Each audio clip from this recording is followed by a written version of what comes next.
Welcome to Daredevil in the Details, a show that explores and dotes on the philosophy and the themes of Netflix's Daredevil, a digression collection brought to you by a Method to the Madness and ZeroIndent. I'm author DC McNeil, and I'm joined, as always, by Patrick Laverne. What you doing? Hey, how you doing, Pat, on this fine Sunday evening?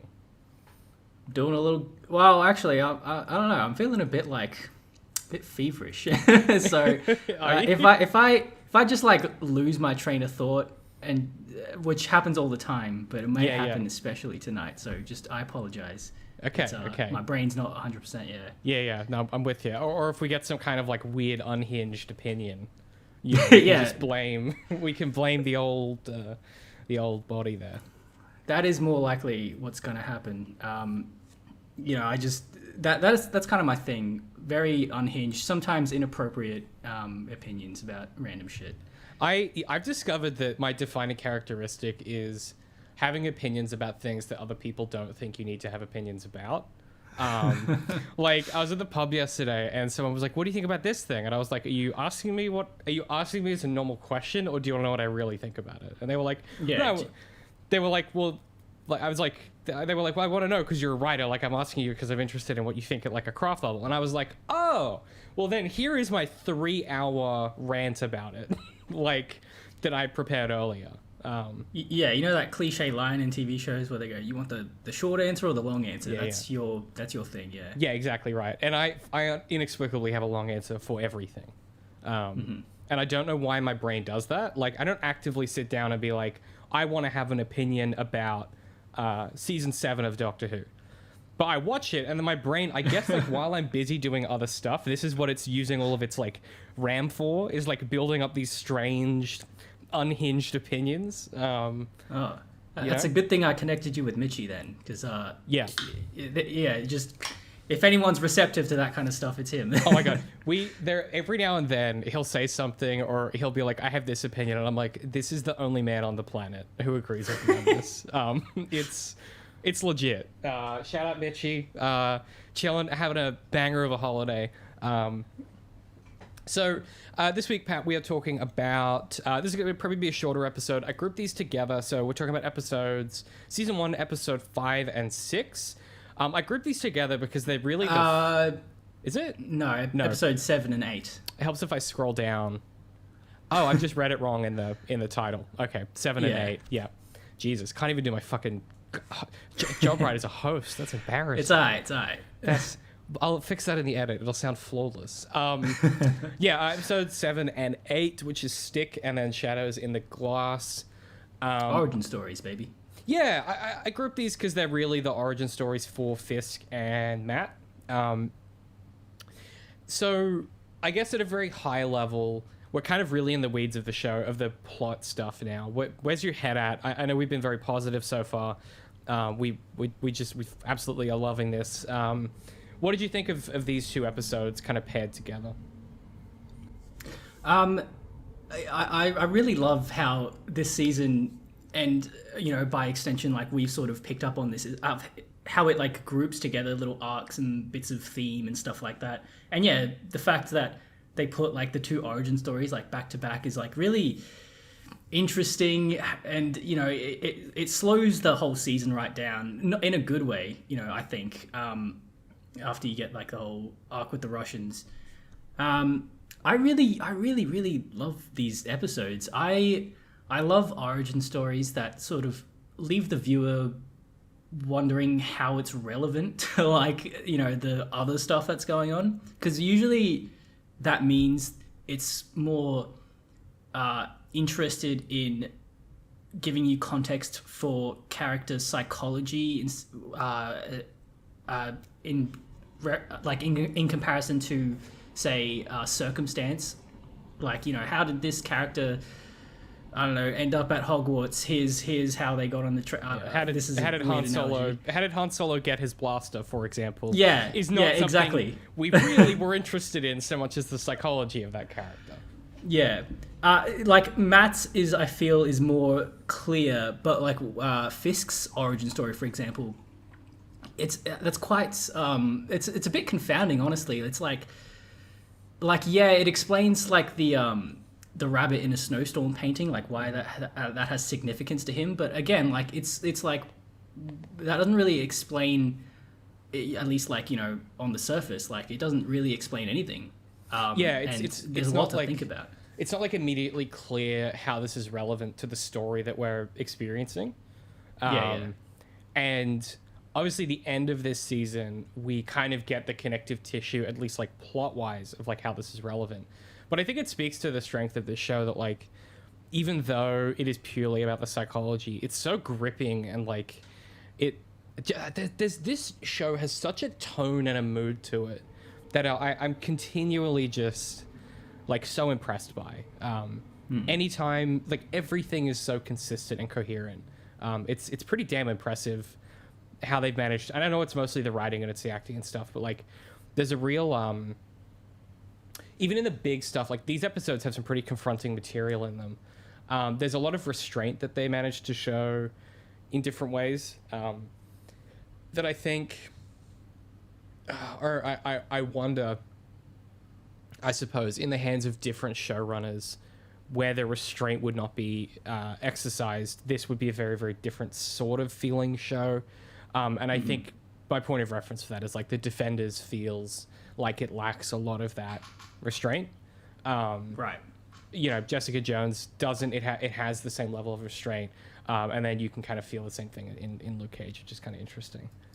It's where I feel like this is an example of when like self-seriousness is at its best, like when it works, like what its intended function is supposed to be is like this tone exactly, and only works because, as you said, like the writing works. It's so good. There's a really good point of comparison, I think, for no unobvious reasons, which is I think the Batman film is very self-serious, but it operates in the same function and in the same tone and in the same kind of style of storytelling. And I think for a lot of people, if that doesn't work, that could be, you could feel that is a really goofy movie. So, you know, if you're not the kind of person who buys into that, you're going to be like, this is ridiculous. This guy's like a big emo goth kid. Why this is so dumb.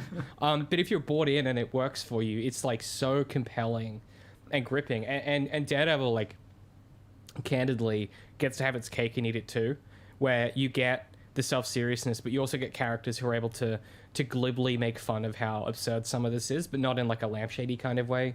Like it's a point of friction between Karen and Foggy that he's constantly calling the man of the mask, you know, a freak or you know, a loon or whatever.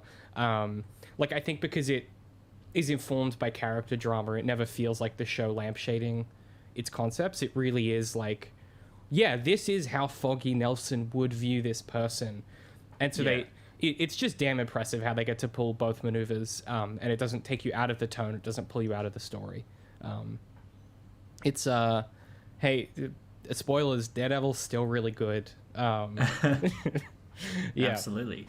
I similarly, I was really damn impressed by these episodes. I think we'll talk about it a little bit, but doing backstory is really hard. And one of the things that really good stories do is not address it directly, and you have it sort of be informed by everything else that's happening. And the choice to do it here is such a risky one, but they completely pull it off. Instead of, I was saying to someone this week that these two episodes to me feel like they feel like the anti-Stephen Moffat version of doing this. Like it's the furthest from how Moffat would approach this style of storytelling, and it just how would Moffat approach it? Moffat would really want to construct a flashback that was a mystery. So it would be like some character note in the present would need to be solved by the backstory or some plot element. Right. That's what I was talking about. Like a lot of backstories are just interested in like, you know, just like solving something in the modern day plot. Yeah, solving something in the now versus psychology of the character or the nature of the world or the nature of the systems in the world and things like that. I mean, I think it's really telling that the flashbacks that we had with battling Jack and then the flashbacks we have with Fisk are kind of really interested in the financial dynamics of Hell's Kitchen and America and the ways in which organized crime was thriving then and how it functions now. I think it's really keenly interested in that, and so they all feel of a piece. Whereas I think, for example, next season when we get some Punisher flashbacks, they are going to feel not of a piece with the show because they're not, like, the flashbacks are only a few years ago, and so they feel kind of weird in that regard. Whereas this gets to kind of, and perhaps with next season's flashbacks as well with Matt. I think going this far back for Fisk is a really brilliant decision to make. Showing us him as a kid and how he gets made into the person that we know, right? Really, and same with Matt, really cool choices all around. Really, yeah, as I said, really impressed.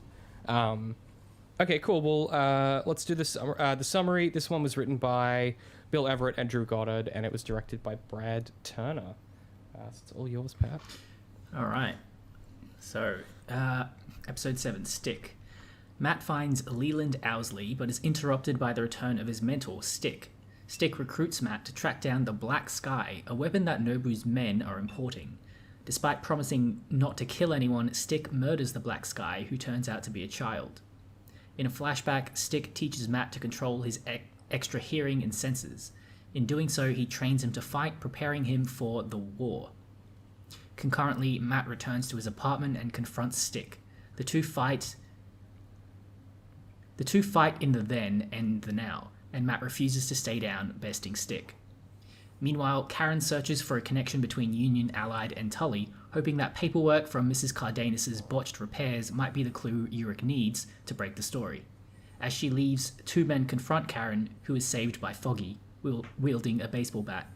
Karen reveals her investigation with Urich, and Foggy agrees to help her.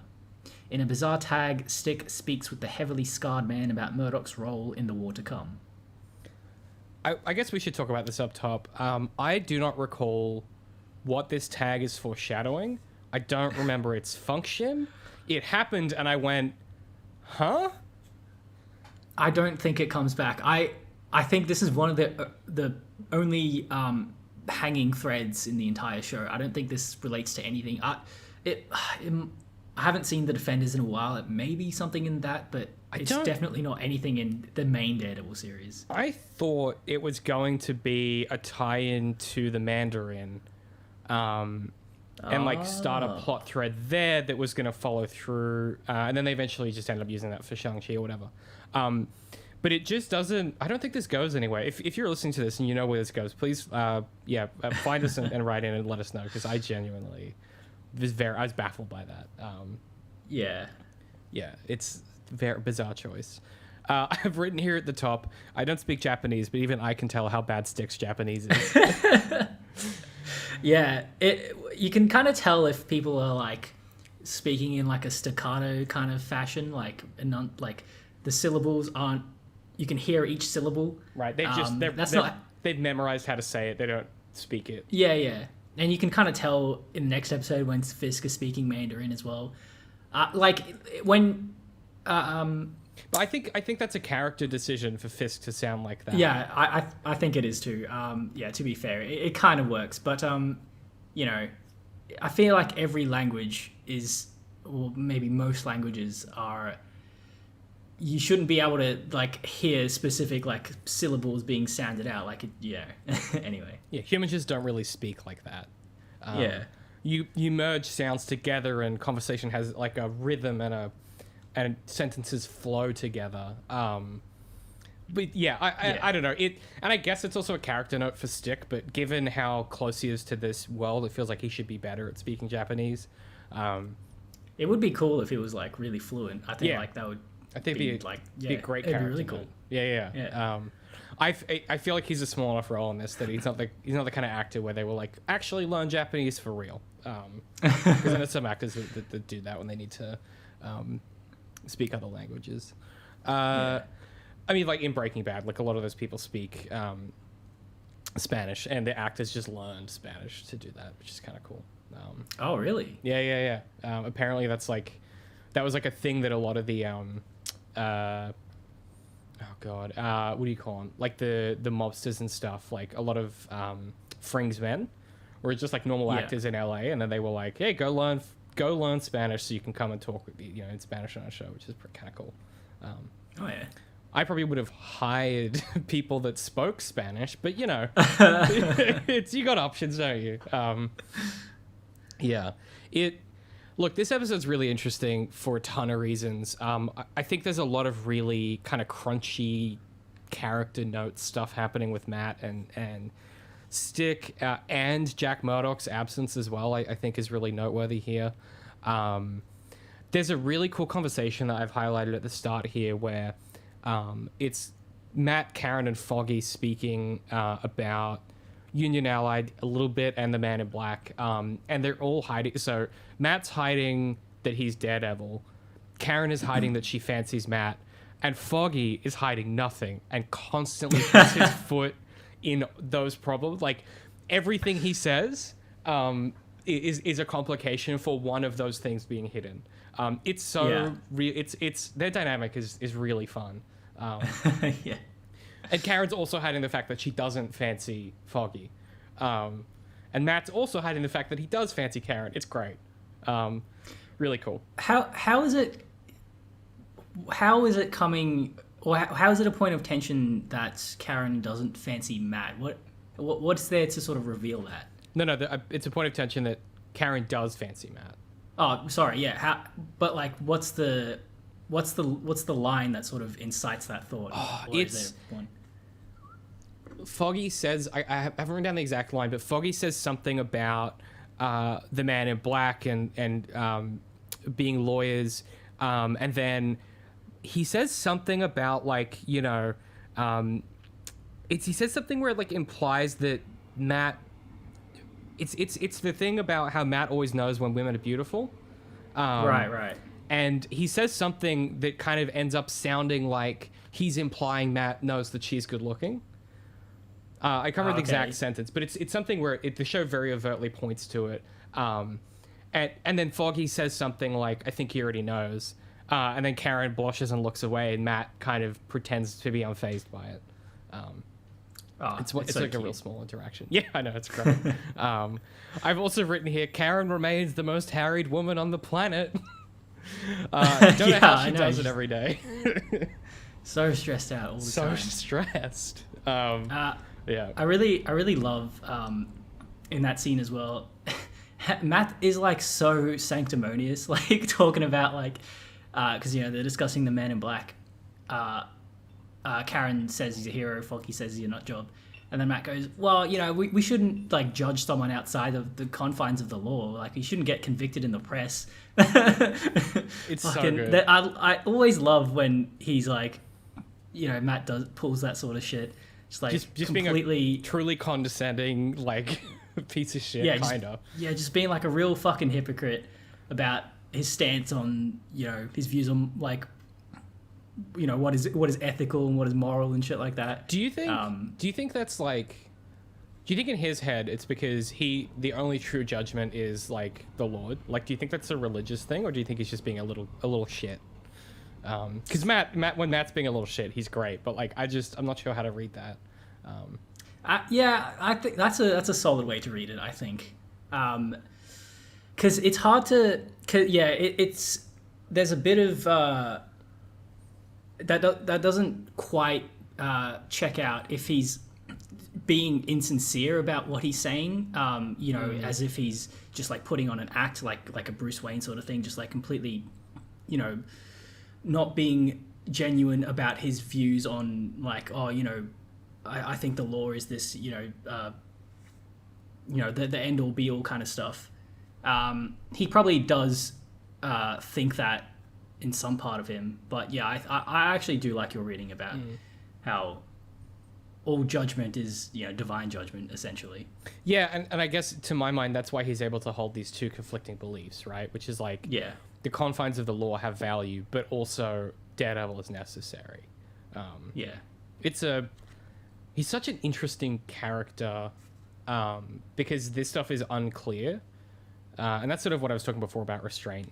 I think a different show, even similar kind of styled show, right, might in this scene have him do something like might have him say that out loud and be like, oh yeah, you know, bloody, it's not ours to judge, you know, that's only God or whatever. I like that his kind of, he's not a God botherer. It's all very interior. It's all very interior and internal for him. His relationship with faith. I guess it would have to be in a modern context because, like, if you were just around a bunch of people all the time and you're always talking about God and shit, they're going to be like, Matt, shut up. Like, no one cares.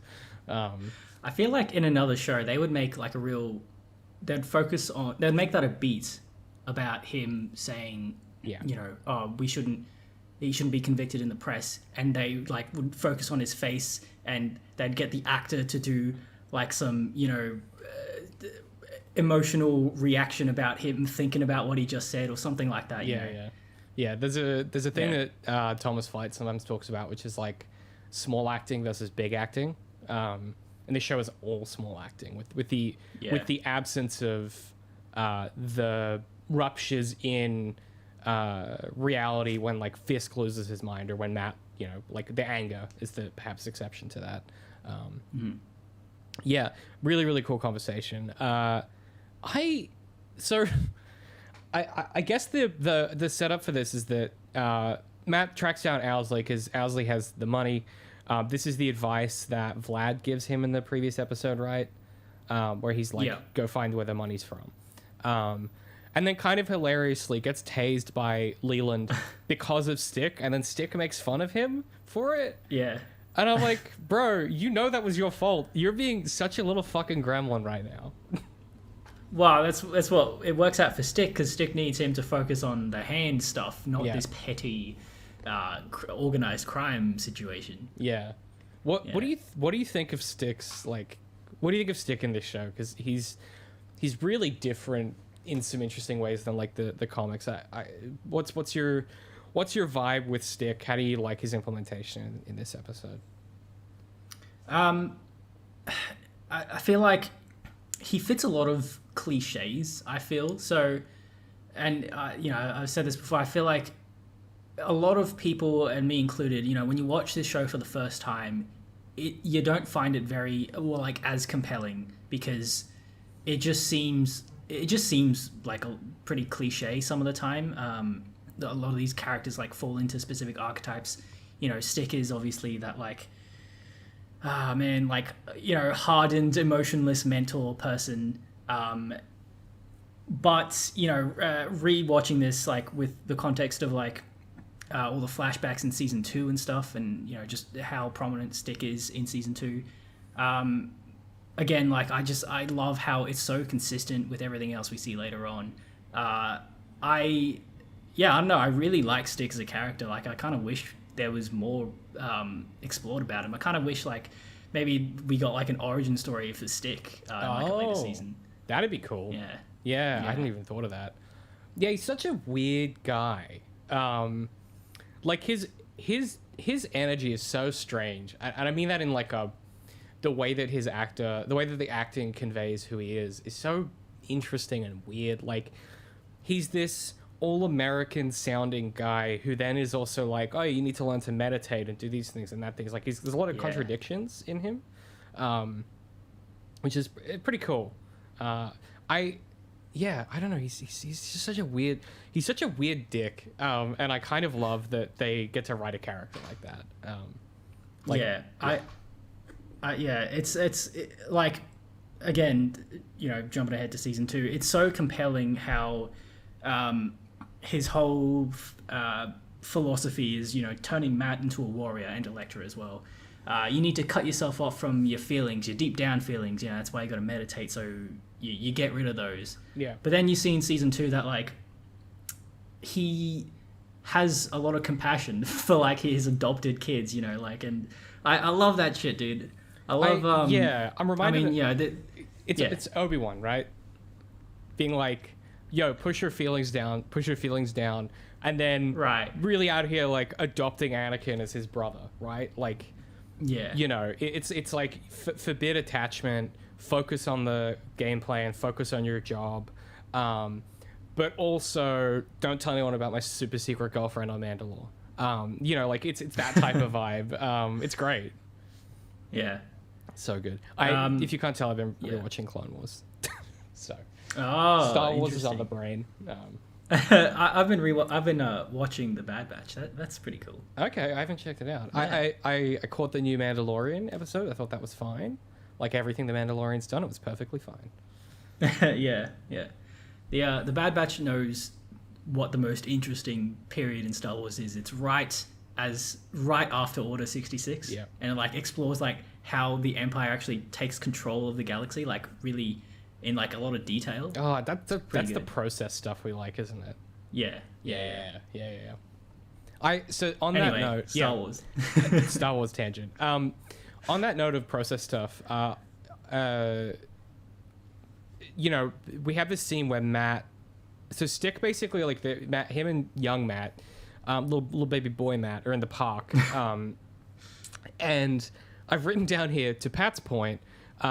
They basically tell us the process of how Matt can see and do what he does in a way that the World on Fire isn't concerned with. The World on Fire is concerned with the psychology of Matt Murdock. This is concerned with the process of Matt Murdock and how he functions in literally 3D space. Like, how does Matt know that you're lying? How does like all of that stuff? And you get this fucking sick moment where Matt's like, this lady's heart is like racing, like is she sick? Like, what's going on?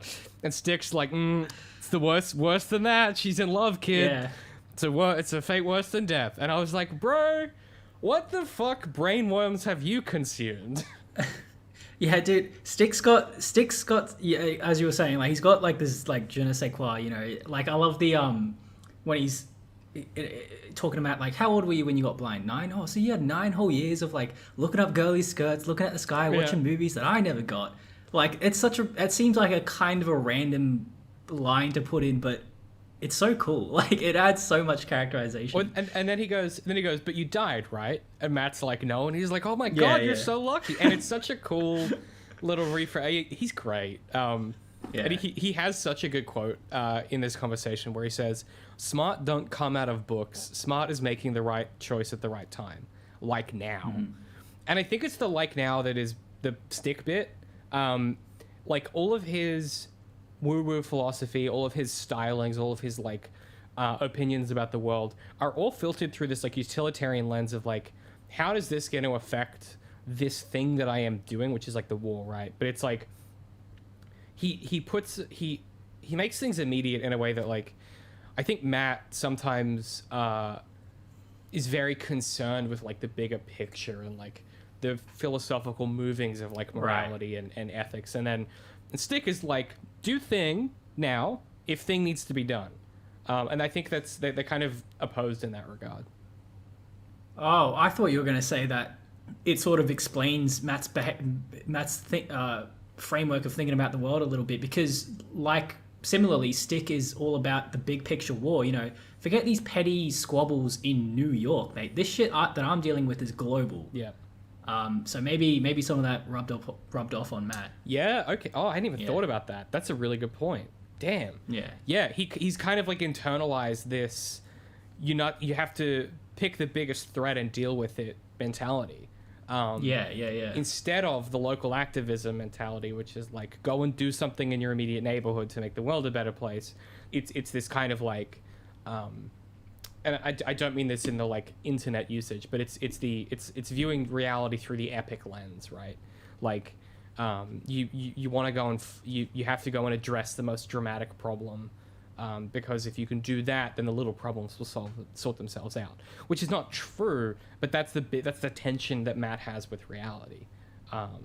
Which is like just such a smart character setup, and that's why his constant struggle is like, I won't kill Fisk, I won't cross that line. You know, that's the reason. That's the central thing that gets talked about throughout the show, throughout the seasons, is like. That's because to deal with problems that are on the epic scale, you need tools that are on the same scale. You can't do it with pop. You need to do it with like big scale solutions to big problems. And that's the tension. He's doing the Jack Murdoch thing. He's trying to take over the world one punch at a time. And shockingly, it's not going well. That's a very, like...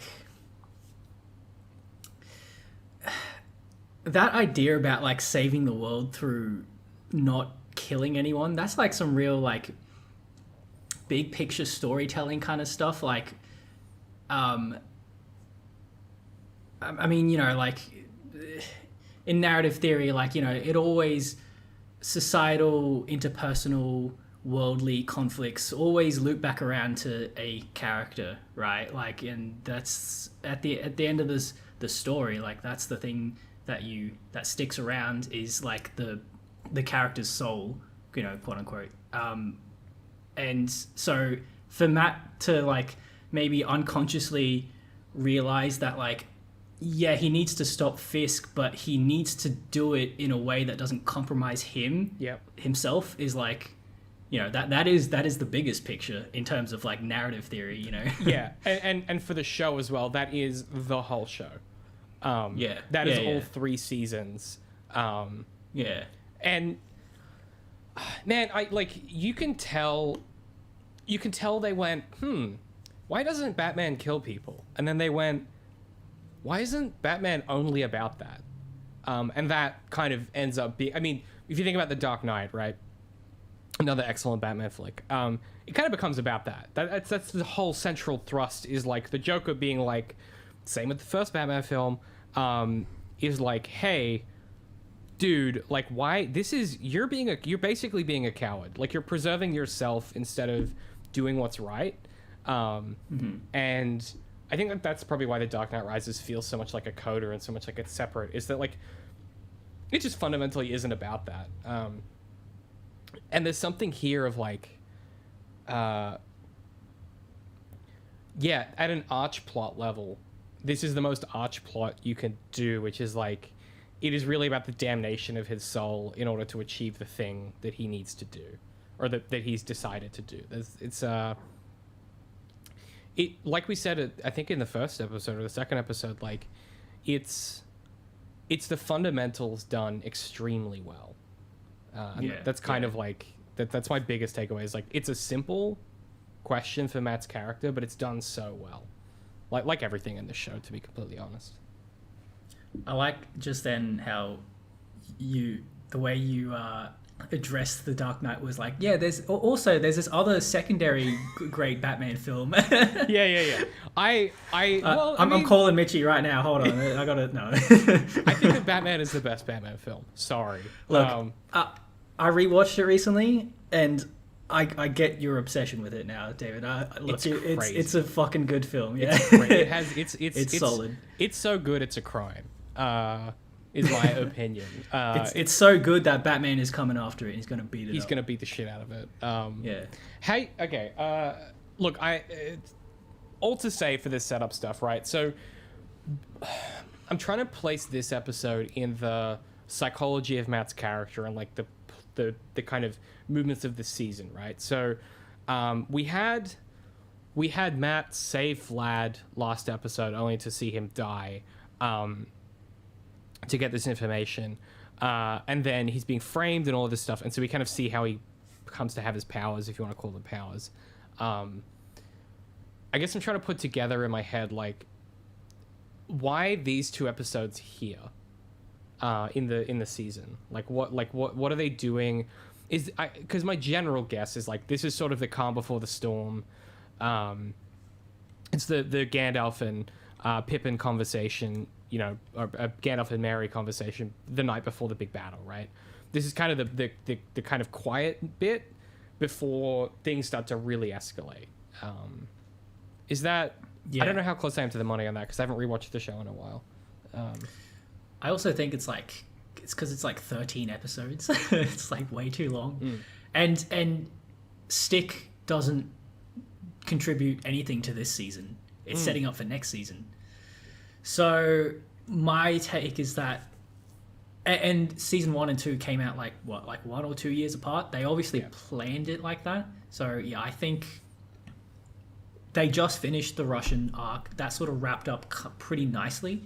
So they're like, all right, here's some setup. Take it in. Just keep that in your mind. Just remember what happened here, and then we'll continue it next season. Yeah, that makes sense. Yeah. I hadn't. Yeah, because I haven't rewatched it. It's so interesting how all of this ends up feeling coming back to it. And that's one of the things where I was like, I don't really know what this is doing. So, okay, I want to talk to you about this specific scene with Ben and Karen, unless there's anything you want to talk about with any of this. We'll talk about the stick fight and the kind of finale, but is there anything before the Karen and Ben scene in the diner? No.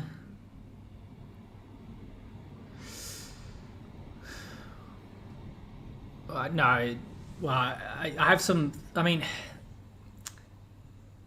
yeah, the scene where the flashback scene where Matt and Stick are training, right? Is that well, I mean, is that's before? Gonna relate that to the fight at the end? Yeah. So actually, maybe let's group that to the fight at the end, because that's okay. That stuff is a concurrent flashback with the finale of the fight.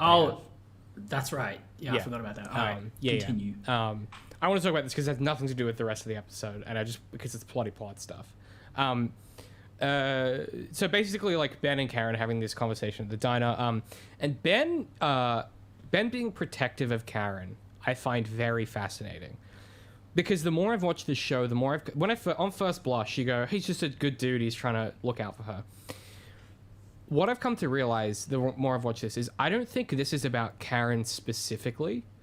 I think it's more broadly about Ben's, like, general career and his guilt over his wife.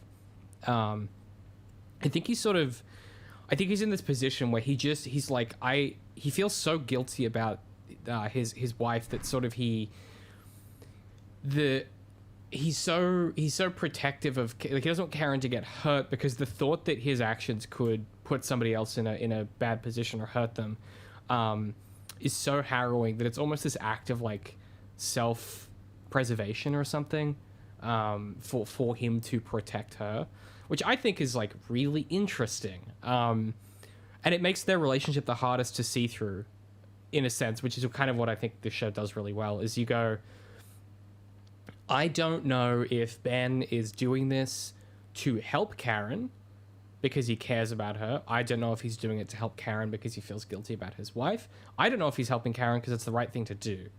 And that obscurity creates a lot of tension in that relationship that is, like, subtextual. And yeah, I was just really, like, it's a very quick scene, and I was very engaged by the writing and the storytelling and the way it plays out.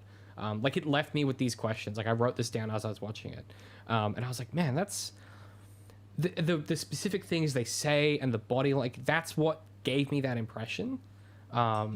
Which is just, like, a really cool, like, I've got nothing else to say other than I think that's really cool, and I really enjoyed it. And I'm impressed with that scene. Right. Well, that's quite a deliberate arc, like, throughout the episodes of Karen and Ben together. Like, I think in the previous few episodes, you know, he tells Karen to drop the case, and then he goes to the auction, and she's like, "What were you doing there?" And he's like, "Well, I told you to drop it. I didn't say anything about me." Yeah. So, and yeah, I think in the next episode he does sort of quite outright say, "Look, if something happens to you, that's on me, and I do not need that shit." Yeah. So, yeah. Yeah. Ben wins the award for second most harried person on the planet. This dude at all times is having the worst day. It's unbelievable. Yeah. I just wanted to call attention to that scene. Okay, well, do you want to talk about the conclusion-y stuff and the big fight? Hell yeah! Should we crack a cold glass of father and son beating the shit out of each other? Oh, daddy issues. Your favorite, David. My favorite. This man lives for daddy issues. I love it. I love a good daddy issue. I love talking about daddy issues. I love writing daddy issues. My the fourth book that I was writing in December, like the fourth Main Trig book, I finished it, and I had to write a summary to send it to my marketing guy. And he was like, oh, this is just a book about daddy issues, but you changed the dad to a mum because you thought I wouldn't notice. And I was like, bro, you got me. You got me good. You're like, what? No. I was like, I would simply never do that. Fuck, I did that. My brain did that. I love father-son relationships and dynamics and storytelling. It's been a really big part of my life working through stuff like that.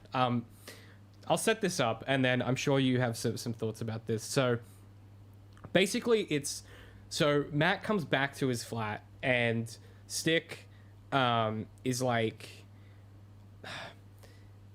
Well, hang on. No, sorry, sequence-wise. So they go... We should talk about the Black Sky bit and then the finale, because I forgot that...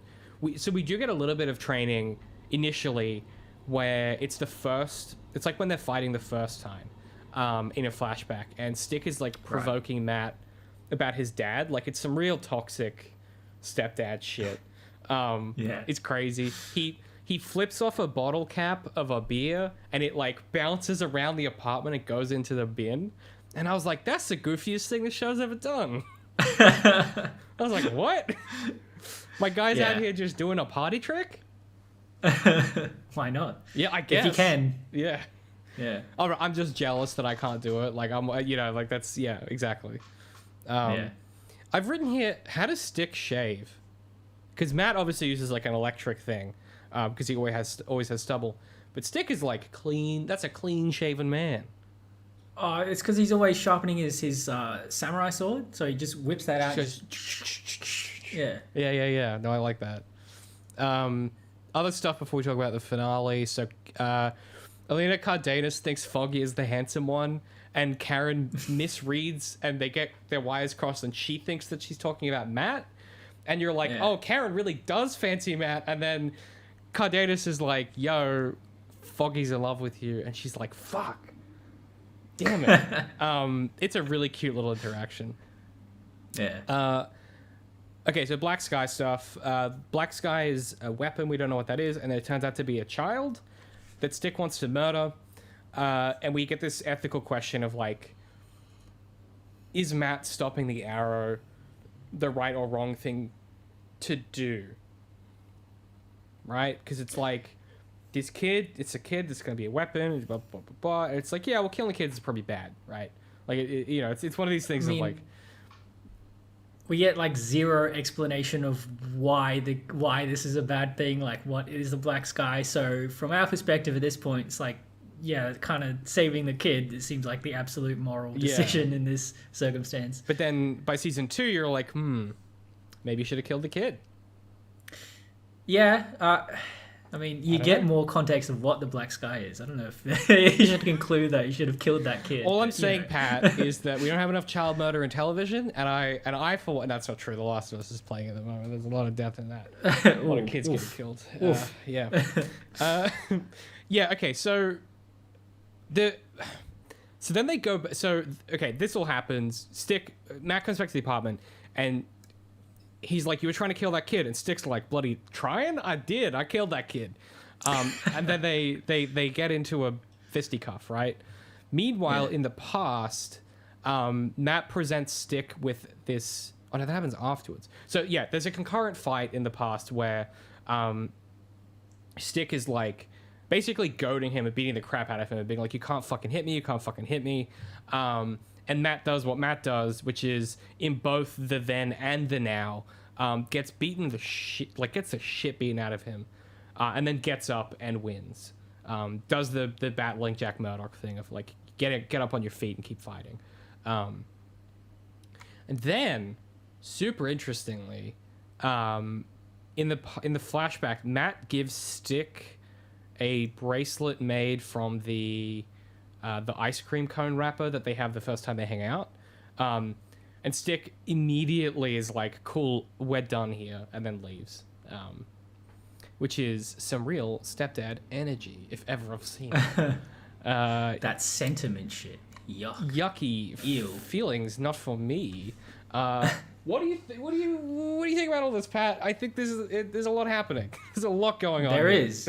There's a lot happening here. Yeah. So, all right. Well, first of all, let's just start out with like how I like how Stick sort of acknowledges that that sort of, you know, ooey gooey mushy human feeling stuff is like kind of natural and like inevitable, and his whole thing is about you know, he even says to Matt, like, the reason you ought to meditate is to control your deep down inside feelings. He emphasizes that. He goes, you need to control your feelings, your deep down inside feelings, as if he recognizes that what he's doing, what he's grooming Matt to do is unnatural. Which, like, you know, is some pretty like evil stuff, honestly. Like, Damn, I hadn't thought about that. Yeah. It's also fighting fire with fire. It's like they're fighting this mystical, unnatural enemy. You got to make yourself into something unnatural to beat it. Yeah. But then, you know, also the big sort of reveal here, you know, thematically, is that it gives us an explanation as to why Matt is, you know, very sort of emotionally unavailable and distant, and violent. It's because he's being conditioned by Stick to cope with his feelings with violence, essentially. And it's the same in the next episode with Fisk. So we get the parallels there. Yeah, this show is very sort of focused on violence. You know, as well as Stick's little comments of, like, you know, trying to get Maddie to take a teaspoon of cement and harden the fuck up. I like it in the next episode where Fisk's dad is like, I can't be having a fat pussy for a kid. It's like, Jesus Christ. Fuck me. Yeah, Stick's just doing that, but in like a more passive aggressive kind of way. Yeah. But I think for me, the most salient thing is like how he teaches Matt to redirect his feelings into violence. Yes. And that sort of explains Matt's like outbursts throughout the season where he just, you know, oh my God, smashes random things, you know. Yeah. There's something really unappealing about Matt as a person in those moments where, like, he and Fisk both do this. It's like, I'm having a bad day, I'm going to break something near me. It's kind of fascinating, honestly. I think in a lot of TV shows that can feel really canny when someone does something like that, and you're like, that would never happen in real life. But for these two dudes, 100%, I buy it every time. Okay. The other thing that I think is noteworthy here is, so Stick is winning initially, and then kind of kicks Matt, and he's like, you know, get up in both the past and the present. And then Matt kind of like gets in his headlock, and this is the most like fucking video game cutscene shit ever. Pulls out a new move that Stick doesn't know he has, and does like a flip to get the upper hand and wins. And I was watching it, and I was like, I think what they're going for with that is like, you know, Matt has continued to grow and, you know, is now an adequate match for Stick. But the way it came across is like, if he didn't know how to do that flip, he would have lost the fight.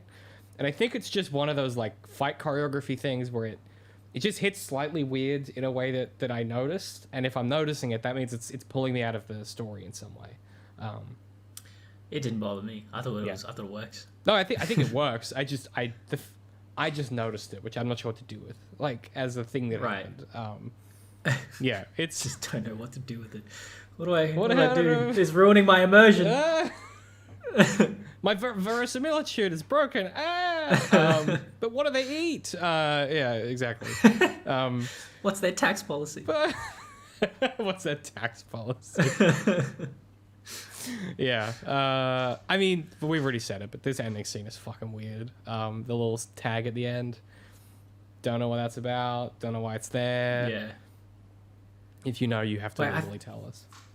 I think I did, like, on my first watch through, I think I did look this up. It's it was meant to tie into the Defenders. Okay. Again, I don't know if it actually does tie in. Right, that kind of makes sense. So sort of our guess, but not really. Weird. Okay. Smart don't come out of books, kid. Smart is making the right decision at the right time. Like now.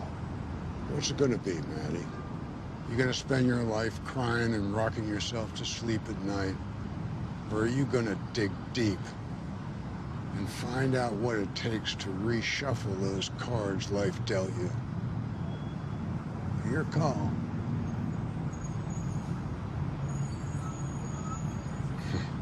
Good choice, kid. Okay, let's talk about episode 8, Shadows in the Glass. This was written by Bill Everett and Drew Goddard, the one true pairing, and directed by Steven Surgic. So Matt wakes up, visibly shaken from the previous evening's fight with Stick. He overhears Karen and Foggy discussing Union Allied and insists they continue their investigation above board using the law. Nobu confronts Fisk about the black sky. Leland expresses a similar sentiment. Meanwhile, Detective Blake wakes up and Fisk convinces Hoffman, Blake's partner, to assassinate him, but not before Matt can extract information about Fisk. Leland steps up to deal with Blake's information. In the then, Fisk is bullied as a child, and his father tells him he's weak, tells him that he needs to deal with his problems directly. His father takes Fisk to the bully's house and beats the shit out of him. Gao visits Fisk, warning him that he needs to set his house in order. An angry Fisk is later consoled by Vanessa, and he confesses to murdering his father when he was beating Fisk's mother. She convinces him to stand up and go public with his intentions to save the city. As Nelson and Murdoch zero in on Fisk, he reveals his intention to run for mayor, completely negating all of their information. So this is wrong. I realized this when I was writing this afternoon. This isn't where he announces that he's running for mayor. This is just where he's like, I'm trying to save the city. The running for mayor thing is the finale, right? Is it? I honestly can't remember him running for mayor. That's his whole thing at the end of the season. Okay. So that summary was incorrect as I've written. Cool. I wrote that this morning, so that's embarrassing. It's this episode's weird structurally, but it's really good. I've written here, Fisk's morning routine is YouTube worthy. My guy is really on the proper rich dude lifestyle. We also only ever see him cooking eggs. Like, does he know how to cook anything else? It's just omelets. Yeah. Also, like, he prepares way too many chives. Like, my guy is doing a tiny sprinkle, and he's got like a whole fucking bowl right there. That's what you got to do on YouTube cooking tutorials. That's true. You know. Yeah, that's a good point. Yeah, you got to get it has to look good, even if you're using all of it. Also, chives, this is a slight side tangent. There is no way to buy chives in a volume of chive that is usable. You're always going to be wasting chives. Same with like spring onion. Yeah. You can't buy the amount of spring onion you need. You're buying enough spring onion for 10 people. Like, what are we doing? Like, I don't understand what's happening with that. That's why you got to grow your own, mate. Just use one spring onion at a time. Yeah, that's true. Yeah. Grocery stores, get your shit together. Let me buy like a single thing of spring onion. Because all I'm doing is, it's a garnish, right? It's a garnish when I'm doing like a loaded fries, or it's a garnish when I'm doing like a salad. Like, I'm not... Yeah. I don't need 5 things of spring onion. It's wasteful. I'm looking at you, Jeff Coles. Yeah, Frank Woolworths. Owner of Coles. Yeah. Mr. Coles. Get it together and report back to me. Okay, also, I think this is noteworthy because of how the episode ends. So this episode's really rhythmic. It's set in 3 parts, right? You have 3 days of the now that Fisk is going through and 3 flashbacks. The first one is, as we said, he's cooking by himself. And I don't know if it's noteworthy or not that he owns shirts that aren't black and chooses not to wear them. Because he only ever wears black suits until Vanessa makes him pick the grey one for the press conference. But like... Well, yeah, that's the setup for the development at the end, oh bro. My God. But like, yeah, he owns shirts that aren't black, and I was like, I don't know why he's choosing not to wear them. And then obviously we get the reveal in this episode. So good stuff. We get reminded of it twice because this is like such fundamental storytelling. So he puts on the black suit and we see the shirts that aren't white.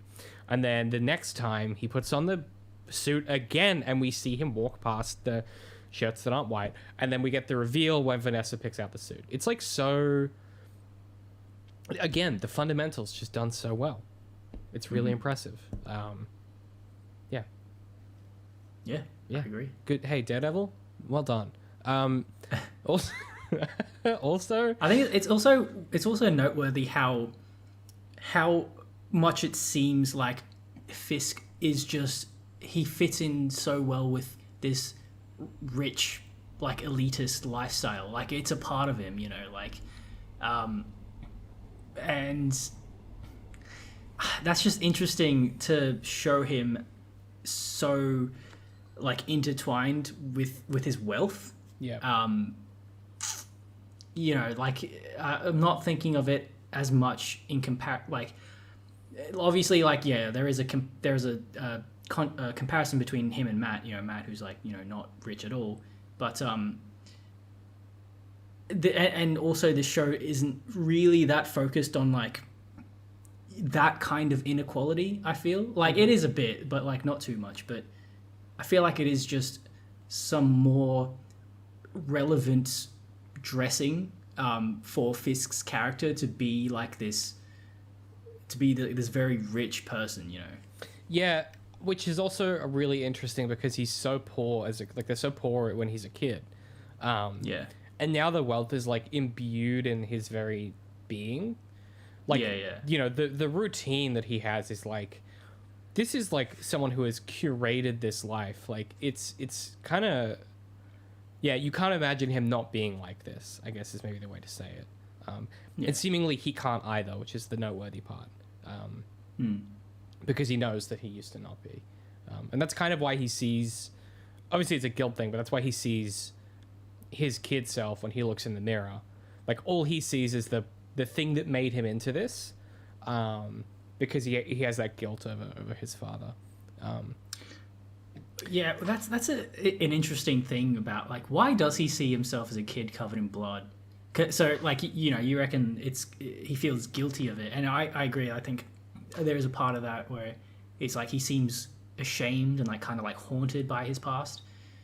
But I feel like there's also an opposite element of like some pride, and, like, him seeing that reflection is, like, you know, pretty much what he says at the end is, like, you know, I did it for me, you know, I wear the cufflinks to remind myself of my father. And it's kind of like, there's kind of like some sort of, you know, twisted, like, Ubermensch mentality stuff going on. Like, yeah, this is, like, you know, this is my history, this is my past, this is why I'm here, sort of thing. Yeah, it I think he sees himself that way because it's like he's reminding himself that he has, like, he got it like that. Like, he can do what needs to be done that other people can't do.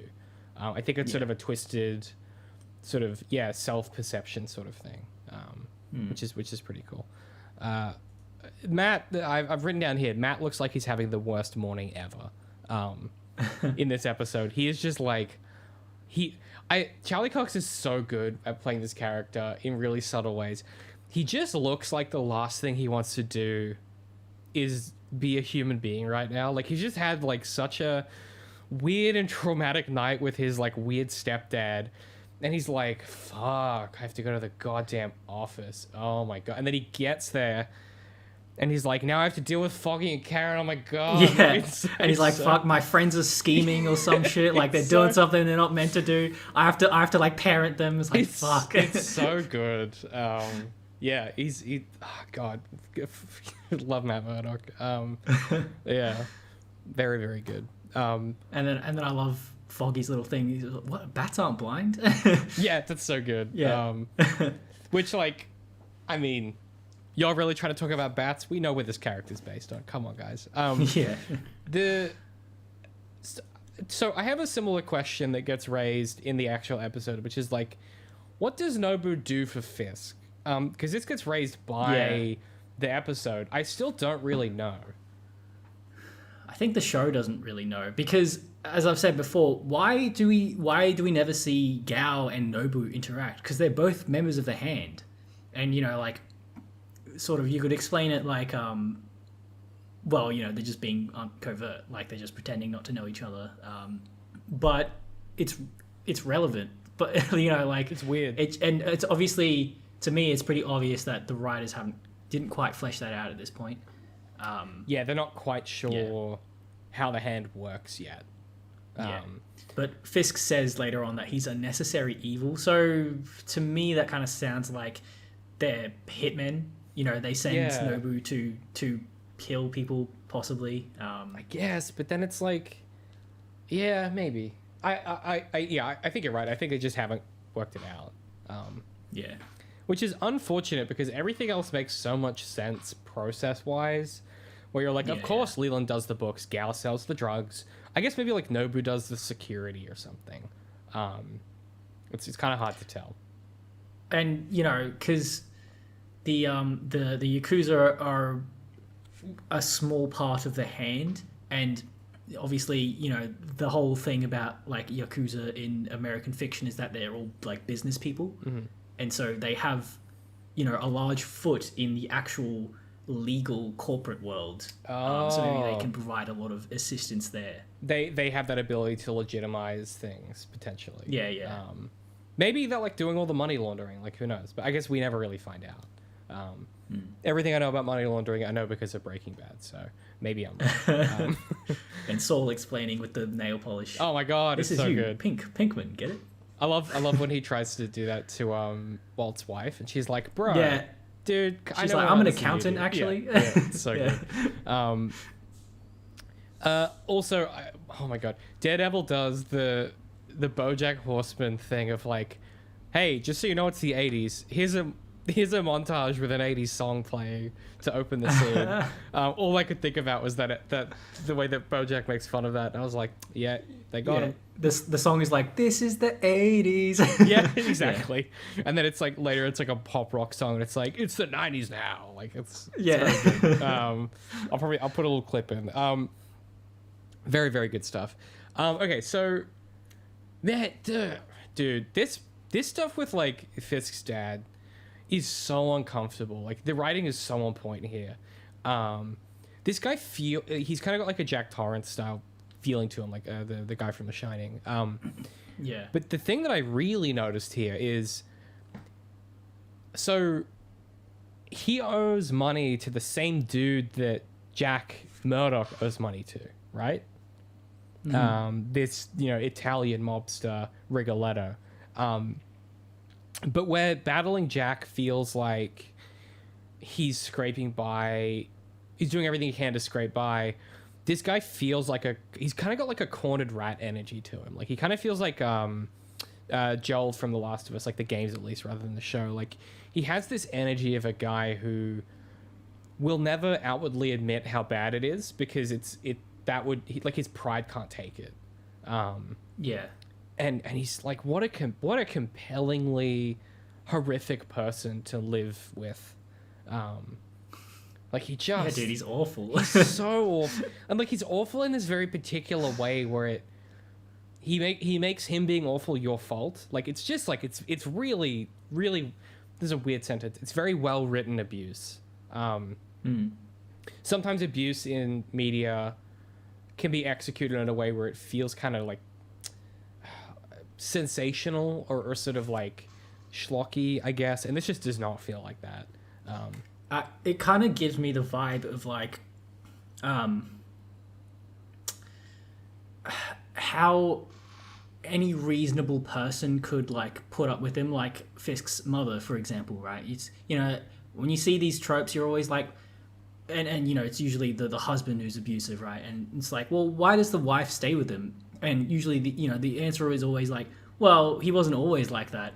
And you know, you could. To me, it sort of gives off this vibe of like reasonably showing how he is just not abusive enough, like, and he sometimes is, you know, like a good husband and a father, but not often, you know. Yeah, it really seems to me like when he's hitting his wife, that's the first time that's happened in either ever or in a long time. Like, he's just not dangerously abusive enough physically that, and like can be nice and can be a good dude. I think the beer thing at the start is really interesting, where he tells his son, he tells Wilson, hey, you know, do you want a sip of my beer? And Wilson's like, yes. And then Wilson it thinks it's gross and spits it out, and his mom immediately intervenes. And that's like the recurring theme here is like he views his wife's interventions as inadequate in every regard. Like, it's not just that he treats her like crap and talks down to her, it's that he genuinely views her actions as like having no value. There's something like very I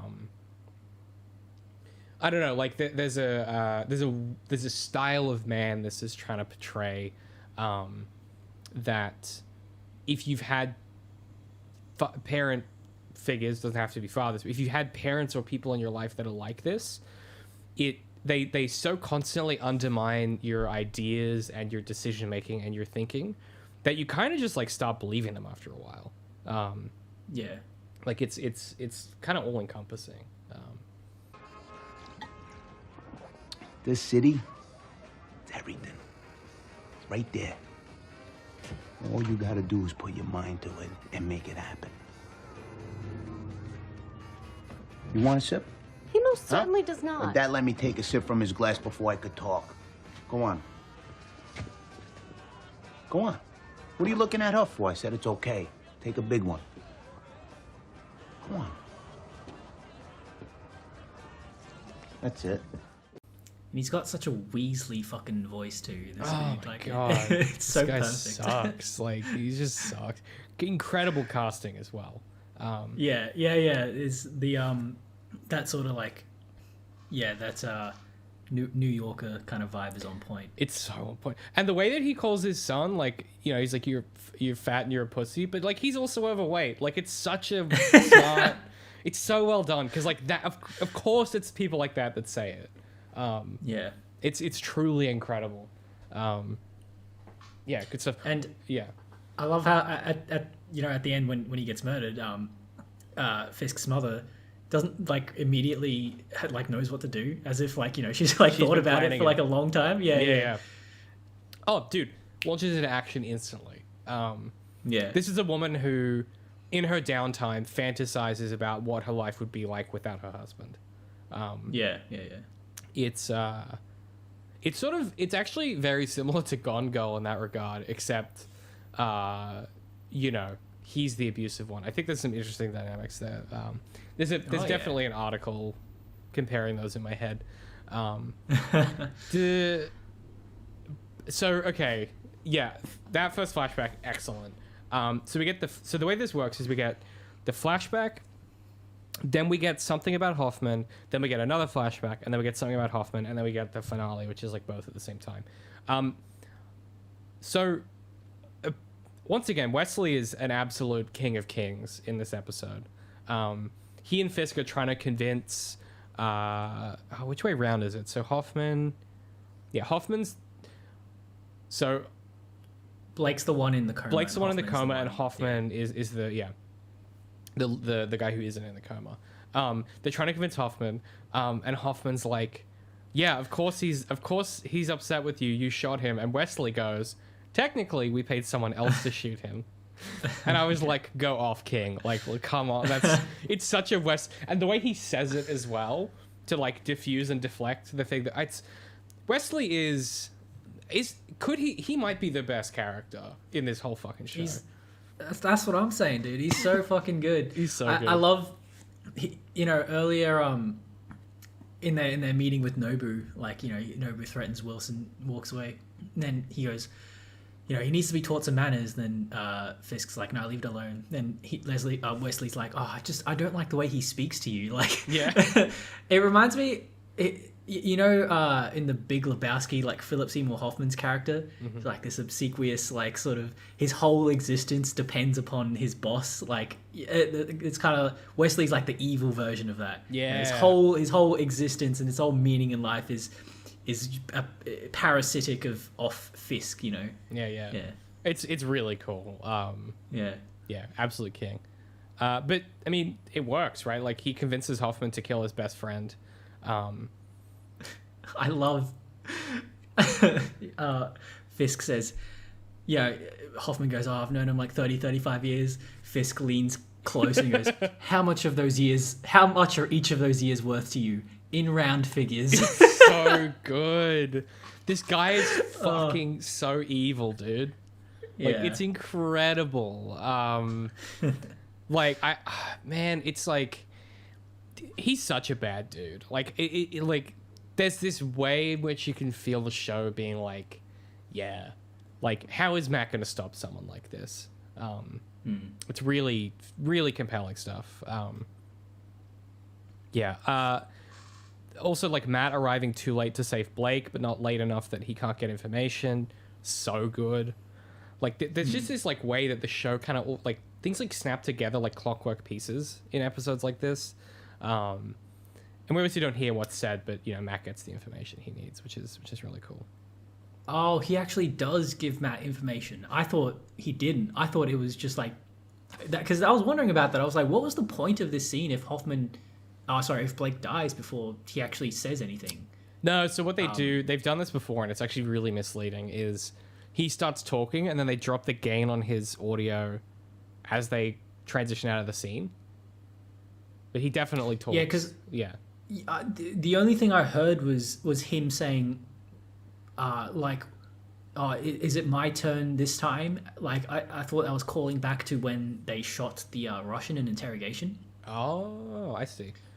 Well, I thought that was like a really, like, poetically, like, really kind of sad, tragic bit of pathos that they added to this character where, you know, in his final moments, Daredevil's trying to get information, but, you know, it's like, it's suddenly just focusing on this dying dude, and he, you know, that's what his mind conjures up, is like, oh, is it my turn this time? Damn, I was like, man, that's like, what the hell? Like, I did not expect that. Yeah, okay. Yeah. Let's pretend that's what happened, because that's way better.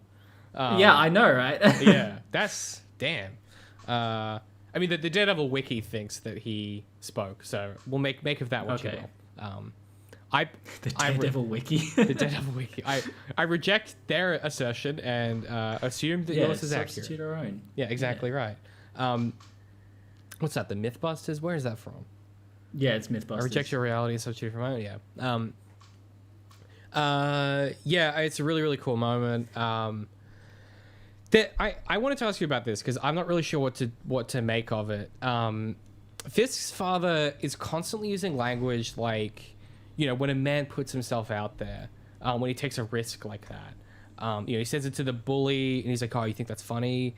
He says it to Fisk. Like, what do you think that's doing here for the kind of the philosophical stuff the show is interested in? I just wasn't really sure what to make of it.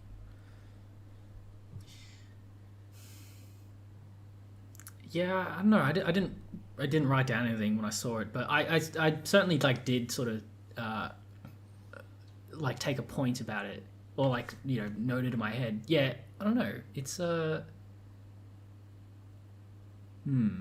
only reason I thought it was noteworthy maybe is, it's more of what you were saying the other episode about Fisk's motivation to be, you know, to be the man that you go to, that, you know, everyone sort of relies on. Maybe it's connected to like the reason why he feels pride about killing his father. It's, you know, a sort of like an Oedipal kind of, I did what my father couldn't, and I'm better than my father sort of thing. Right. Yeah. Okay. Yeah, I could see that. And then at the end of the season, when he's like announcing he's running for mayor or whatever, he's literally doing what his dad failed to do. There you go. Yeah. And yeah, okay. And, you know, he hasn't done that yet because he's still in the shadows. And the ending of this episode is he does reveal himself and put himself out there. Yeah. So I think that all makes we did it, folks. We worked it out. Hey, good stuff. Good job, team. Man, this show's so good. That's such a clever little maneuver that they just make casually and it kind of flies under the radar. It's good stuff. And again, you know, when his dad takes Wilson to beat on that poor dude. Oh my god. You know, that's like Wilson's all stressed out. He's crying and shit. and then his dad makes him beat up that dude while Wilson is like crying. Again, like, you know, conditioning him to use violence as not necessarily a coping mechanism, but mixing trauma and stress with violence is sort of like, you know, it's obviously done some irreversible shit to his mind. Oh yeah. Yeah. It's really some like brainworm shit that you can't, you know, really unpack from your I mean the other thing it's doing that too is like, yeah, it's you see that he has the capacity for it in that scene, and then later on you see him decide what to do with that capacity. It's letting you know that this kid is capable of doing some bad stuff when pushed to it. One thing that I did really want to talk about is, I mean, first of all, so like Gal goes to Fisk's flat and is like so crazy condescending. It's insane. Like she talks to him like he's a child. It's wild. I was like, no one's ever spoken to Fisk like this in the show. And you get this. So we get the reveal of a thing that I was talking about last time, which is that Fisk actually speaks Japanese and Mandarin. So Wesley translating for him is like an affect that they have organized between themselves. What do you reckon? Do you reckon that Wesley knew that Fisk spoke those languages? I don't think so. Yeah, because I also love this, by the way, when it's revealed that Gal speaks English. It cuts to Wesley.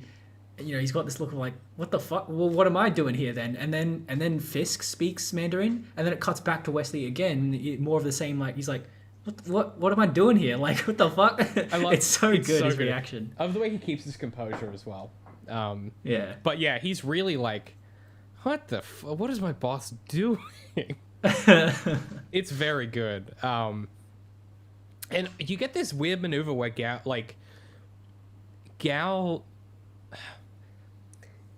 is like, I figured this out, and I figured it out the first time we met. And Nobu still doesn't know it because Nobu's a fucking idiot. And it's like, what is happening? Like, what is this relationship?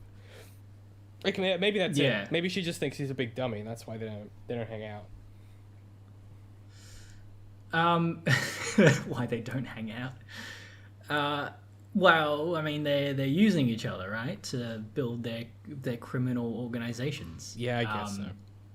Yeah, and it's, I mean, their relationship is, at this point, it's purely, you know, business. It's purely professional.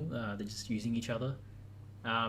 That evolves in the next couple episodes. But yeah, I don't know. She says, you know, the reason why she's, you know, doing this courtesy to him is because he's been respectful of her. Yeah, yeah. And that was very prudent by Wilson to recognize, like, oh yeah, you know, this old Chinese lady, she's up to some mystical shit, you know. She's crazy. better. Yeah. Yeah. I also really like this reminded me of the thing that Styx says last episode where he's talking about Nobu, and he's like, and he says something like, this time around he goes by Nobu. And it's the first time I noticed, I was like, this time around, what does that mean? And obviously we do learn what that means. Very cool little, like, just like little teasers for season 2 in there, which is nice. So Gal leaves, and Wilson stands up and flips his entire dining room table. I don't know that I could do that with my dining room table. Like, I don't know if I'm strong enough. I haven't tried, but like, it's crazy. It's like this. It's again this like explosion of this energy he's been kind of containing. It's that table was like pure marble. Yeah, like that. I love these. Like, I love those bits of comic bookness when he just like channels his Goliath energy, just does something impossibly, you know, humanly impossible. He just fully hulks out. Yeah. Also, I like the way that as Gal talks, you can feel the nervous ticks as he's trying to like repress this stuff. You can feel him getting more and more stilted and awkward. As he tries to just like bury the anger. It's good. Vincent D'Onofrio, excellent in this role. Fucking choice, frankly. Yeah. Should we? Do we have to talk? I guess we have to talk about like the way this ends, which sucks. In the flashback. Yeah. So Fisk's dad puts him in a chair, makes him look at the wall, and then beats the shit out of his mother. It is like this is like such a that never happened to you. weirdly no. Yeah, it has not on my list of daddy issues. This one, Sure. Just me then. just me. It's so uncomfortable and really well done, and it gets exactly what it's trying to do. And I like the parallelism of his father says, "Think about the kind of man you want to be," and then Fisk does and makes a decision about it. Yeah. You know, his dad's words backfire in that regard, I guess.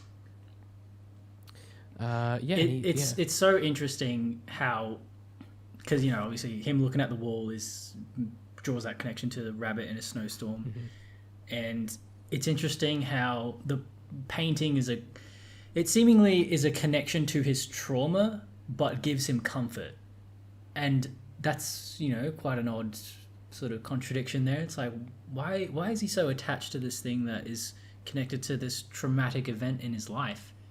And yeah, I think it's what you're saying as well. It's because what that painting means to him is it's a moment of revelation. It's almost like you could almost say it's a religious sort of awakening.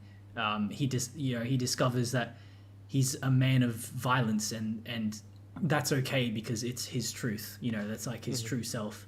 And furthermore, like after he kills his father, he's hugging his mother. His mother's telling him it's okay, and then it cuts to him looking at the wall as well as he's being confident. Like, yeah, it's like this, like the biggest turning point of his life when he discovers who he is, and then so that's probably why the painting is more of a positive meaning in his life.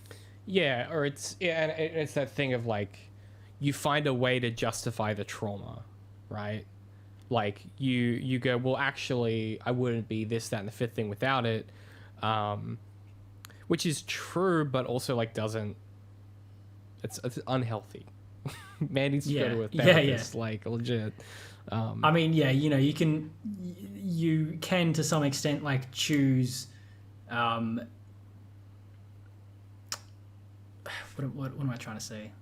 Like, you can choose what defines you, whether that be something like good or something evil, and yeah, I like how it's this idea is actually kind of reflected in or it's brought up again in season 3 when Fisk is trying to manipulate Dex, and he's sort of relating to his own experiences about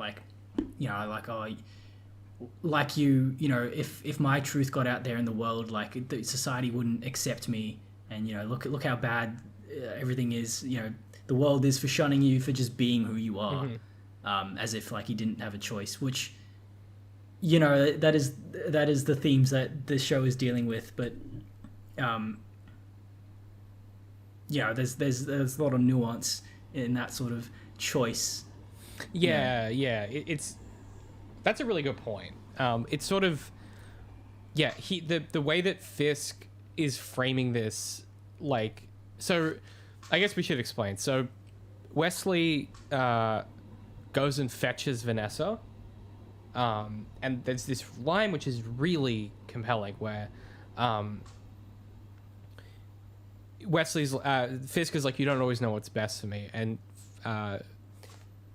Wesley says, I don't think that's true, sir, and then reveals that he's brought Vanessa, and he's really worried that telling her this is going to like change the way she sees him, or like it's sort of, for some reason, I mean, Gao threatening him in this way is the threat of losing all of the things he's built. And the things he's built because of that moment.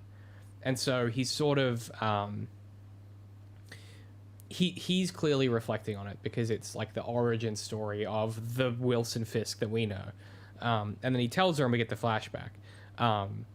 You know, she's in white, he's in black. It's a really, really well thought through shot. And then we get the flashback where he kills his dad with a hammer. And his dad's like, what are you gonna do with that? That's what I thought. Nothing. And then he turns around and it's just like bang bang and he's dead. And then he's just hitting him. And it's like it's like some Matt Murdock shit that we've seen before where it's like you unleash the fucking devil inside you, you know? That's a good parallel. I didn't see that. Yeah.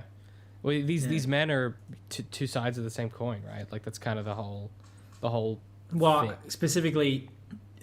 Specifically how it's like a low angle shot of him doing that.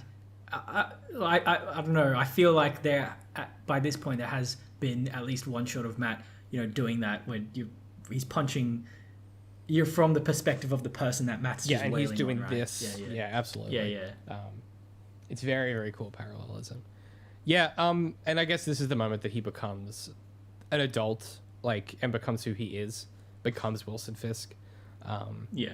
It's, and then we get our third morning, where basically Vanessa's like, so she's there to support him, and what we don't see, it's an off-camera conversation, is she's like, hey, maybe it's, I guess her idea that he reveals himself.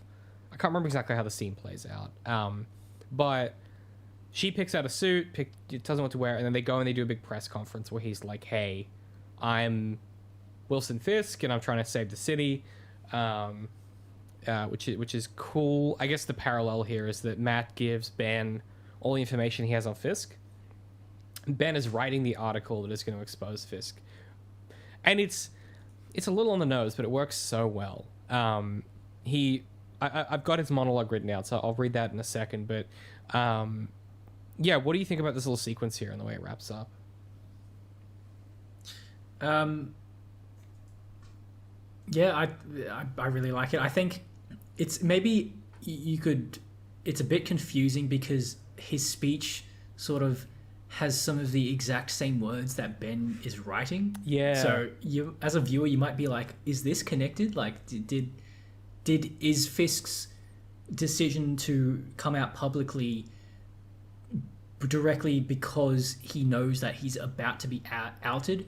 Which is kind of the case because, with all the stuff about like Union Allied being published and, the Daredevil being a problem for Fisk, he knows that there are people working to drag him out into the public light. Yeah. But yeah, I mean, it's more just coincidental that I think it's supposed to be his poetic. Speech has, it's poetic, yeah. But I think it is like I had that same thought. I was like, that's confusing because I was like, has he hacked the computers? Like, what happened? Did he just pull Ben Urich's speech? Yeah, it's a bit confusing. Yeah. But here, I'll read it because I think it's... I've written down here, whoever wrote Ben Urich like this is a really good writer. This is the most, like... If you've ever read really good journalists or really good writers who write about this stuff, he's a really good one of them. And this also kind of reads like the monologue that you get at the end of a comic book as well. You know, if you think about the end of the Batman, right, that it does a very similar thing. It's like you get the starting monologue, which is the character's interior thought, and you get the ending monologue. This is kind of the ending monologue for that. So he says, quote, "You get what you deserve. It's an old saying, one that survived the years because it's true, for the most part, but not for everyone. Some get more than they deserve because they believe they aren't like everyone else. That the rules, the ones people like me and you, the people that work and struggle to live our lives, just live, don't apply to them. That they can do anything and live happily ever after while the rest of us suffer. They do this from the shadows. Shadows that we cast with our indifference, with a pervasive lack of interest in anything that doesn't directly affect us, we in the here and now. Or maybe it's just the shadow of weariness, of how tired we are, struggling to claw our way back to a middle class that no longer exists because of those who take more than they deserve. And they keep taking until all that's left for the rest of us is a memory of how it used to be before the corporations and the bottom line decided we didn't matter anymore. But we do. You and I, the people of this city, we still matter. There's someone in Hell's Kitchen that doesn't share this belief. He's been among us for quite some time. You've never heard his name. You've never seen his face. He's stayed in the shadows because men like him, men that want to control our city, our lives, fear the light and what it reveals. This man must no longer be allowed to operate in the darkness. If he has nothing to hide, let him step forward. And then he does. This is a really compelling little moment. And from Yurik as well, who, the system is defeating him in his ability to care for his wife. The system is defeating Nelson and Murdoch in their ability to, do the right thing and make money. The system is defeating Karen in the way that it oppresses her from trying to, do what's right and reveal this story. It's a really, poetic way of kind of being like, hey, here's all the themes so far and what we think about them. And then it's Fisk being like, fuck you. I'm gonna beat you still. Yeah. That's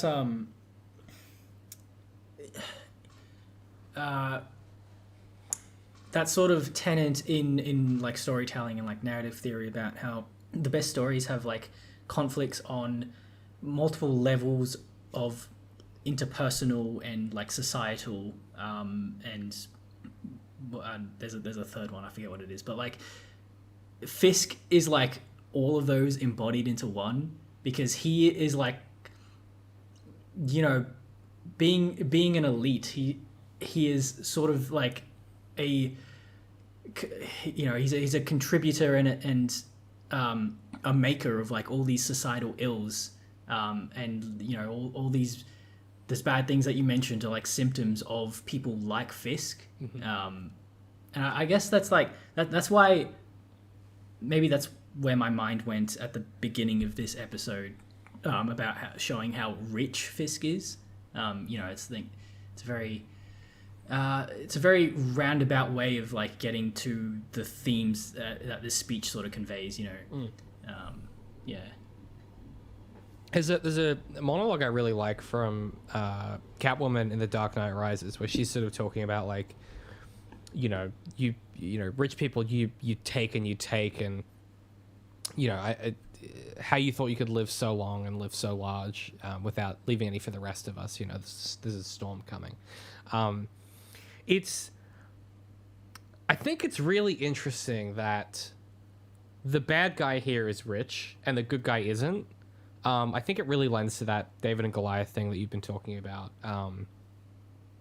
in a way that just is necessarily impossible with the character of Batman, because he's a fucking billionaire or whatever.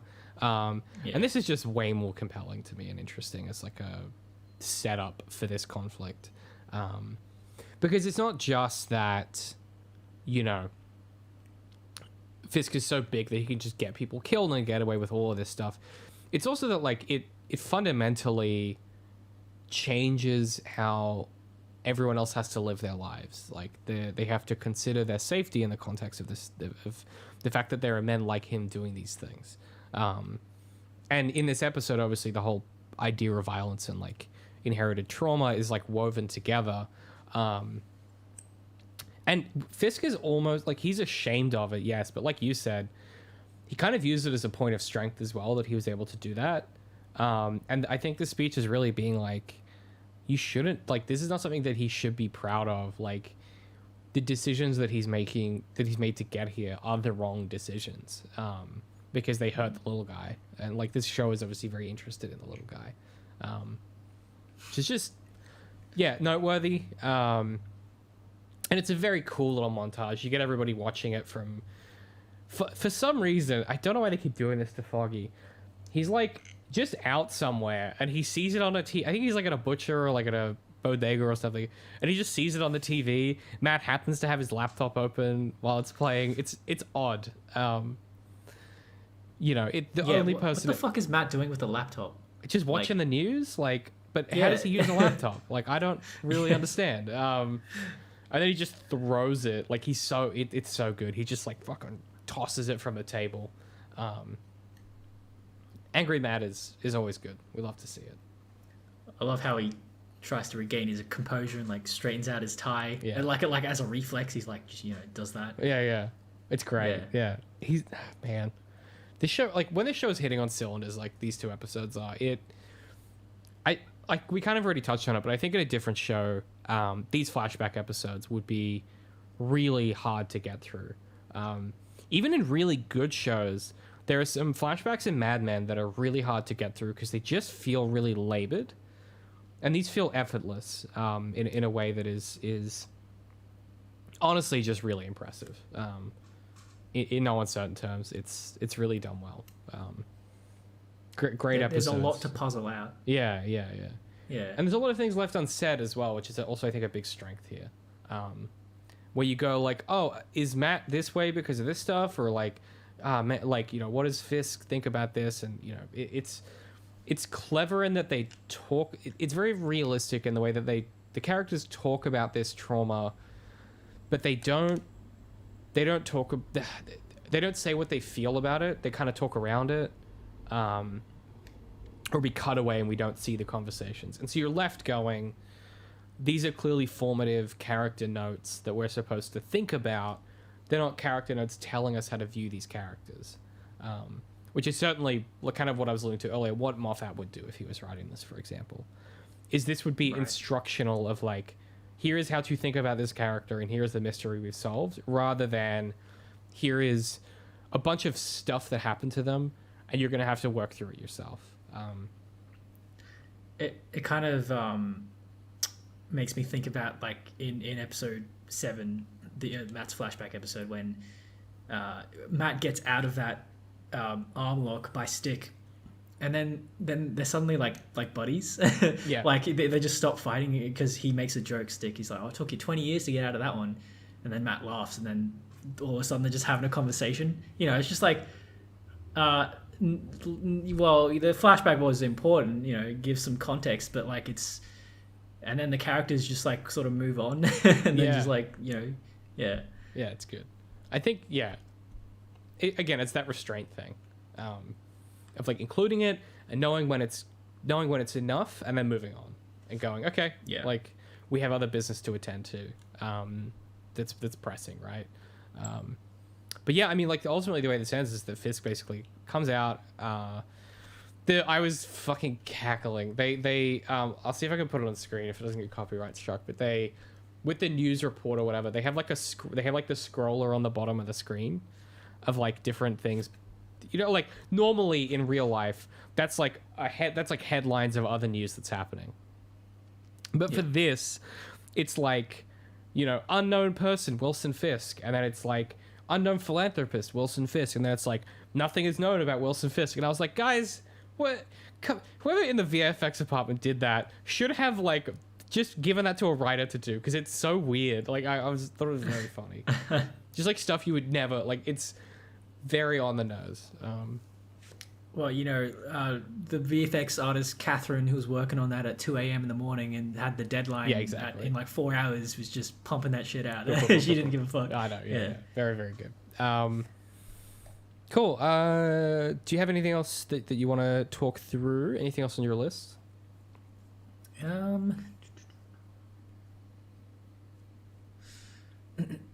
Yeah, just one thing about how, so with these two origin stories back to back, I think it's interesting.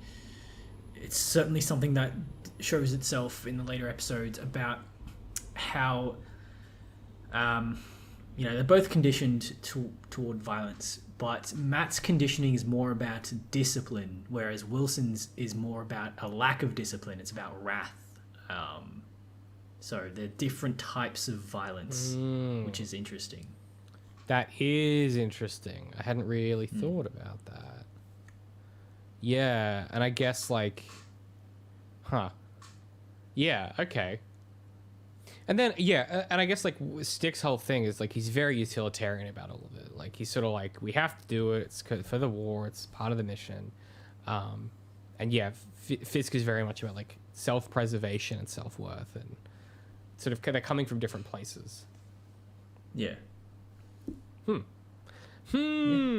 Tis almost like it's a David and Goliath story, perchance. Who would have guessed? Yeah, that's cool. That's part of what I like about like where Foggy, Karen, and Ben sit in all of this is like, yeah, Matt's whole thing with like the Man in Black is he's doing what he thinks can't be done otherwise. Foggy's like, yo, this guy's a fucking nut job. He needs to not do it. The law should be enough. And then Karen's like kind of in between them, where she's like, we should be able to go outside the bounds of the law, but not completely subvert it. And then you think about like Matt's violence as like, yeah, the discipline and like you need to train yourself to be like this. And then Fisk's, which is, yeah, as you said, like the wrath. We don't really have like another axiom for violence yet in the show. Like we don't really have like a third point to triangulate against yet. Obviously that comes pretty quickly in the next season. But it's kind of noteworthy that like there is this bit missing of like, who is the Karen in the violence sense? This is a ridiculous sentence, but like in the sense of the way that the show constructs its understanding of violence, we don't have a Karen who is like the third point to triangulate against, with the two extreme ends of the spectrum, with like Matt and then Fisk. And we get that, and it's the Punisher, and it's a really interesting maneuver. And I think it's really cool that they leave that for next season, and they just kind of are like, these are diametrically opposed forces. And then next season you go like, oh shit, there's like other ways to do this. And then the season ends up being about that, obviously, with Elektra as well. It's cool. Oh, season 2 is so good.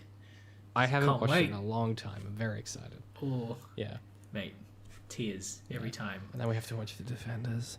No, don't remind me. Cool. Well, I think that's the episode. Unless there's anything else you want to add, Pat? Nope, I'm all good. In that case, where can people find you on the internet? People can find me on, I have a podcast with my friend Mitchie called A Method to the Madness. You can find it on Spotify, YouTube, SoundCloud, iTunes, and Stitcher. We have a website, AMTTM.com. Absolutely. You can find links in the show notes for all of that good stuff. Give it a listen if you like Breaking Bad, because we talked a little bit about Breaking Bad. You should absolutely do what I've been doing, which is rewatch the show and consume the Methods of the Madness Breaking Bad podcast. It's very good. Really, really good companion piece. If you want to support this show, please consider giving it a rating or a review wherever you consume it, whatever that looks like, whether it's a 5-star review or a comment or however you engage in that particular platform. We do appreciate it. We will be back next time. I close the document, for fuck's sake. I think we're talking about episode 9 and 10, right? Damn it. Yeah. 9 and 10 next time. So if you're watching along with us, you might want to consume those first. Otherwise, we'll catch you guys next episode. We're kind of rounding toward the end of season 1. We're getting into some of the exciting stuff. We have 3 more episodes this season of our show, and then we'll be taking a quick break. 2 more, surely. 2 more? 2 more. How did I group these? Hang on. Let me reopen the document. I didn't mean to close 9 and 10, and then... Oh, okay, no, sorry. Is that... Hang on. So 1, it depends 2, on how we decided to order these. Yeah. I think we have 3 episodes of our show left, because I've left the finale as its own episode. Yeah. Because I think there'll be a lot to talk about. We'll probably do similar to episode 0, where we'll do like our normal show, and then we'll do like a big spoilery, where does this sit in the grand scheme type conversation. Yeah, okay. And then we're doing sounds good. The Ben Stiller Daredevil film, 2003, which should be a crossover to a Methods of the Madness. So look forward to that. Ooh. It's going to be... Did you say Ben Stiller? You mean Ben Affleck? Did I say Ben Stiller?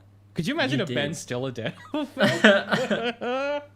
Affleck. Dude, he's directed Severance. Yeah, he's so good, man. Yeah, I did not expect that when he came up in the credits. Did you ever watch Secret Life of Walter Mitty? That was his No. directorial debut. It's an incredible film. You should watch it if you can find it. Absolutely He's an phenomenal. artist. Yeah. It's good stuff. Cool. Well, we'll catch you guys next time for episodes 9 and 10. Let's speak of the Devil and Nelson v. Murdoch. It is one of the best episodes of the show, and then one of the weirdest episodes of the show. So I'm excited for that. That's it. Thank you so much for watching and listening. Catch you guys next time. Woo! See you later. Bye.